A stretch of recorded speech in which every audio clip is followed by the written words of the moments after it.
Buonasera e ben ritrovati con l'informazione flash di New Sicilia, i principali titoli del pomeriggio. Sarà Antonello Cracolici, attuale presidente della Commissione Antimafia Siciliana, a giocarsi il ruolo di segretario regionale del PD con l'attuale vertice Anthony Barbagallo. A confermarlo è lo stesso Cracolici, che ha scritto una lettera alla leader nazionale Liz Line in cui si dice disponibile alla candidatura.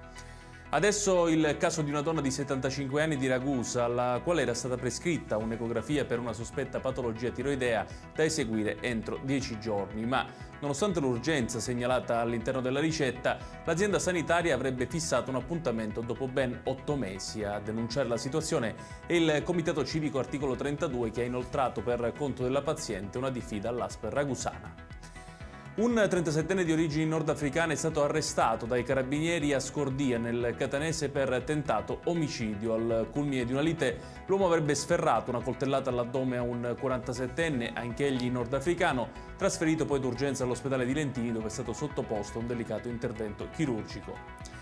Riaperto lo svincolo di Enna sull'autostrada A19 nei due tronchi di rampa direzione Catania e Palermo, che era chiuso da ben 4 anni. I lavori commissionati da ANAS e realizzati dall'impresa Leandri sono costati in totale 24 milioni di euro. Presenti tra gli altri il presidente della regione Schifani e quello di ANAS Gemma.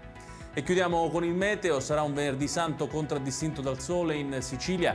Un campo di alte pressioni infatti sta insistendo sull'isola, garantendo tempo stabile su tutto il territorio regionale, temperature in linea con i giorni precedenti. Ed è tutto per questa edizione. Tutti i dettagli su queste notizie li trovate come sempre sul nostro sito www.newsicilia.it. Grazie per averci seguito e buon proseguimento di serata.